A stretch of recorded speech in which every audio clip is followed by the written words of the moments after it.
আজকে আমরা বৈজ্ঞানিক প্লেটোর ভেলকিবাজি সম্পর্কিত একটি ঘটনা শুনব। একবার বৈজ্ঞানিক প্লেটোর কাছে তৎকালীন বাদশা আগমন করল। প্লেটো যাচাই বাছাইয়ের পর বাদশাকে নিজ বাড়িতে প্রবেশের অনুমতি দেন।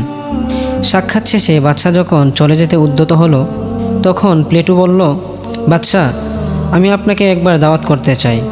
বাদশা ভাবল, একাকী বসবাস করতে করতে লোকটার হয়তো মাথা খারাপ হয়ে গেছে, নইলে নিজেরই যার বাদ জোটে না, সে আবার বাদশাকে দাওয়াত করতে চায়। এটা পাগলামি ছাড়া আর কি। বাদশা এ ধারণাতেই ধোঁকা খেল, কেননা সে তো পার্থিব আনন্দ উল্লাস ছাড়া কিছুই বুঝত না। অপরদিকে প্লেটোর দৃষ্টিতে পার্থিব বস্তুসমূহের মূল্য শিশুদের বানানো ঘরের চেয়েও কম ছিল। যেমন শিশুরা খেলনাঘর তৈরি করে, সেখানে দরজা, জানালা, দালান কোঠা সব কিছুই থাকে, কিন্তু শিশুর বাবা এগুলো দেখে মনে মনে হাসে আর ভাবে, হায় রে দালান কোঠা, এক লাথিতেই সব কিছু চোরমার হয়ে যায়। প্রকৃত জ্ঞানীদের নিকটও এই পৃথিবীটা ঠিক ওই খেলাঘরের মতো, কিন্তু দুনিয়াদার লোকদের নিকট দুনিয়ার জিনিস অনেক বড়। তাই বাদশাহ আপত্তি করল এবং দাওয়াত গ্রহণে ইতস্তত করতে লাগলো। প্লেটো বাদশার এই সংকোচ বুঝতে পেরে তার সেই অহেতুক ধারণার জন্য হাসতে লাগলো। সে মনে মনে ইচ্ছা করলো যে বাদশাকে এই পার্থিব জগতের ক্ষণস্থায়িত্ব চোখে আঙ্গুল দিয়ে দেখিয়ে দিতে হবে। তাই সে বাদশাকে বলল, আমি আপনাকে দাওয়াত করতে চাই। এ কথা শুনে বাদশাহ হয়তো মনে মনে এটাই বলেছে, আসলেই লোকটার মাথা খারাপ, তার নিজেরই দিন অতিবাহিত করার জন্য ভালো কিছু নেই, সে আবার আমাকে দাওয়াত করে খাওয়াবে। কিন্তু আদব রক্ষার্থে মুখে এ কথাটা উচ্চারণ করেনি, বরং উজর পেশ করে বলল, আপনিও হয়তো কষ্ট করতে যাবেন কেন, থাক, দরকার নেই। প্লেটো বলল, না, আমার কোনো কষ্ট হবে না, বরং আমার বড় আশা, আপনি এই দাওয়াত গ্রহণ করুন। না পেরে বাদশা তার দাওয়াত গ্রহণ করল এবং বলল, দুই একজন সাথীও কিন্তু নিয়ে আসবো। প্লেটো বলল, দুই একজন নয়, বরং আপনার পুরো সেনাবাহিনী, সেনানায়কগণ, মন্ত্রী পরিষদ এবং আমির উমারা সকলেরই দাওয়াত। মোট কথা প্রায় 10,000 লোকের দাওয়াত হলো। বাদশা ভাবল, পাগলামি ছাড়া আর কিছুই নয়। আচ্ছা, তবুও দেখা যাক। অতঃপর নির্দিষ্ট স্থানে বাদশা সৈন্য সামন্ত, আমির উমারা সহ রওনা হলো প্লেটোর বাড়ির দিকে। কিছু দূর যেতে না যেতেই বাদশা দেখল অত্যন্ত জাঁকজমকের সাথে তাদের সংবর্ধনার ব্যবস্থা করা হয়েছে।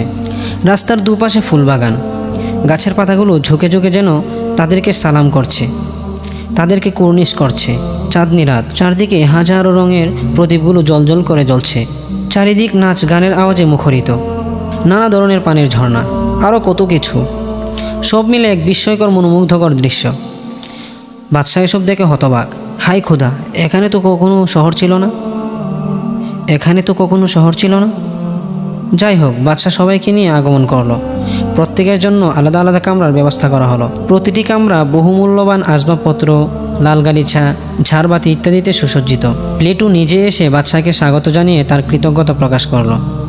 বিরাট এক হলরুমে সবাইকে একসঙ্গে খাবার দেয়া হলো। কুরমা পোলাও, পায়েস, আরও কত কিছু। এত সুস্বাদু খানা তারা হয়তো জীবনে আর কোনো দিন খায়নি। বাদশা বিস্ময়ের সাগরে হাবুডুবু খেতে লাগলো। এত তাড়াতাড়ি এসব কিছুর ব্যবস্থা কিভাবে সম্ভব হলো?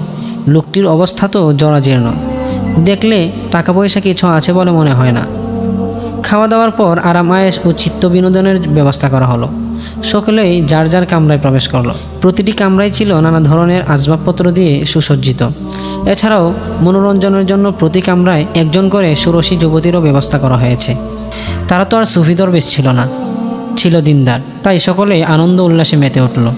রাতের এক পর্যায়ে এসে সকলে ঘুমে অচেতন হয়ে পড়ল। সকালে ঘুম থেকে উঠে সবাই তো অবাক।